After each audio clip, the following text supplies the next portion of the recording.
And we're so pleased to be joined as he Skypes in, I believe from Atlanta, John Hope Bryant, the chairman and CEO of Operation Hope and author of the book, How the Poor Can Save Capitalism.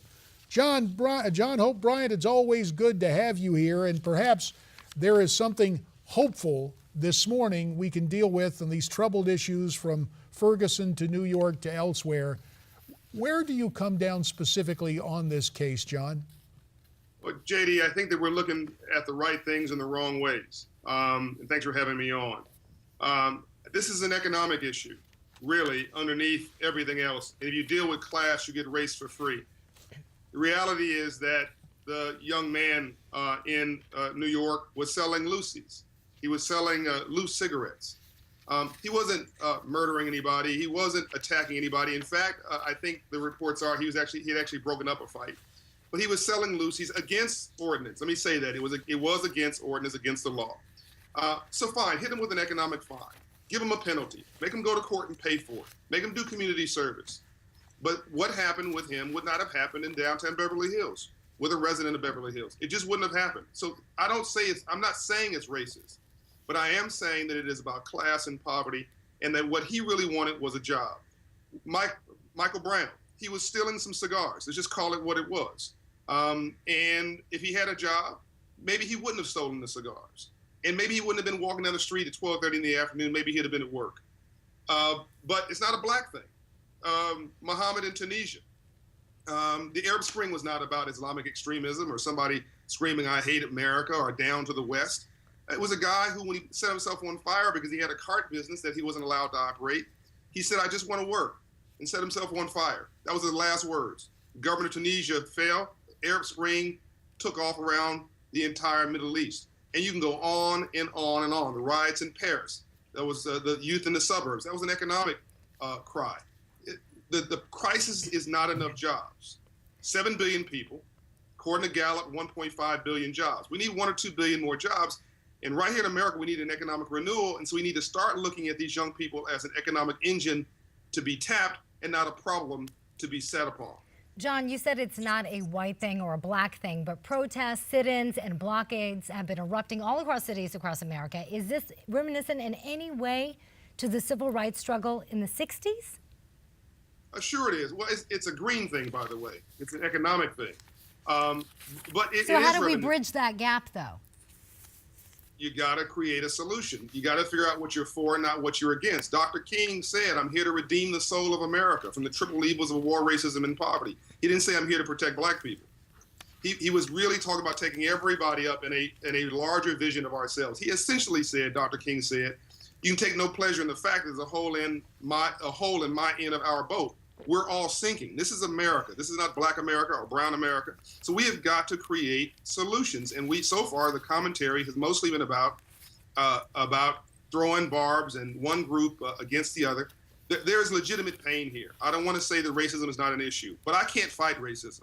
Let me make it very clear. I'm not trying to fight racism. That's not my deal. I don't think that's a war that can be won quickly. But we can fight and win a war on economic empowerment and jobs. As my book articulates, the poor are actually driving the largest economy on the planet. 70% of this economy is consumer spending, and it is things like car notes and rental payments and utility payments and going to Starbucks. It's not big stuff. So we can drive economic growth. And this is not big things. A guy in my book named Eric got a $36 notary stamp and is running a $17,000 a month business, a mobile notary business. You can do that in Ferguson. You can have a window washing service in Ferguson. And as a guy in Little Rock did, that's in my book, has 30 employees now on a contract. If you're a drug dealer, you are immoral and illegal, but you're not dumb. In fact, a drug dealer is basically an illegal entrepreneur. So we need to start reimagining our future and go from civil rights to silver rights. And on that note, the only thing in our way right here is time, John Hope Bryant. We're going to step aside for a second, pay some bills, then bring you back. Speaking of economic engines driving things, there's more to come with John Hope Bryant here on America's Forum.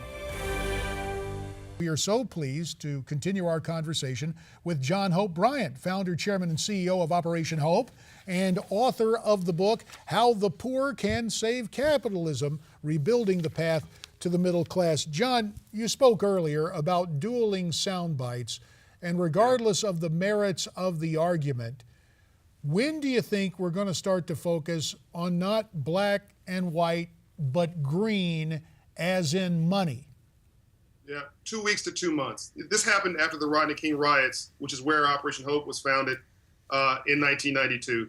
It was anger, and it was angst, and it was dueling sound bites, and there's people throwing barbs at each other. And I will also say, many of the folks who were screaming at each other in front of cameras behind closed doors were actually talking rationally, conservative and liberal, black and white, rich and poor, capitalists and socialists, about how they can bring America together. But once they got in front of a camera, they lost their natural-born minds. I think that this will sort itself out when people who actually have solutions have an environment to let what's happening now is the urgent is crowding out the important.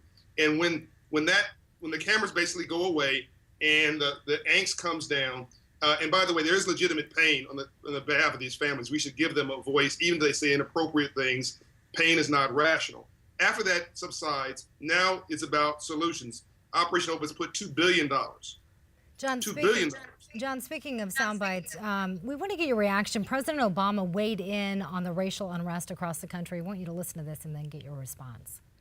When it comes, as we've seen unfortunately in recent days, to our criminal justice system, too many Americans feel deep unfairness when it comes to the gap between our professed ideals and how laws are applied on a day-to-day basis. Your thoughts? I think that that's a common sense statement. I mean, take his color out of it.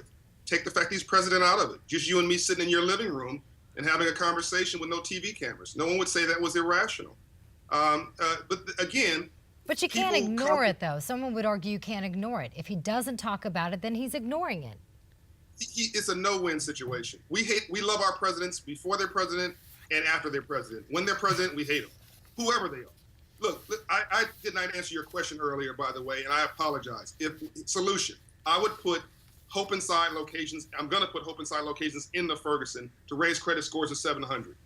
To spark small business owners and to fund small businesses ideas up to $5,000. That will transform Ferguson. Nothing will transform Ferguson more than other than God or love than moving credit scores 120 points to 700 and sparking entrepreneurs. We're going to go into schools and put Hope Business in the Box academies in schools, 4th grade through 12th grade with Gallup, to fund entrepreneurs up to $500 to start a business idea. Don't become a drug dealer or gangbanger. Take that brilliance and open a candy store or create a tech idea and help to drive American prosperity. Rainbows after storms. I wanted to answer your question earlier, so I apologize. No worries. We're glad you did. John, you've authored a column on the unrest in Ferguson, Missouri. I want to go to that side of the story following the shooting death of Michael Brown. But you argue that there's a second victim in Ferguson. Who's that victim? Yeah. Business and jobs. So what you were just talking about. But isn't the key there education? Well, no, to be clear, we burned down, I want to make it very clear, we burned down businesses that had nothing to do with this unrest. That's wrong. The system that's going on right now is wrong, but burning down businesses that had nothing to do with this is wrong, and I want to say that publicly to your audience. What were you just saying now?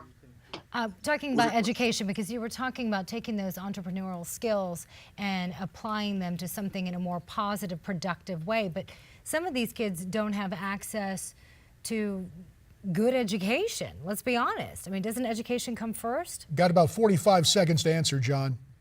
No, hustle comes first. Hustle. Okay. Steve Jobs dropped out of school. Ted Turner dropped out of school. Michael Dell dropped out of school.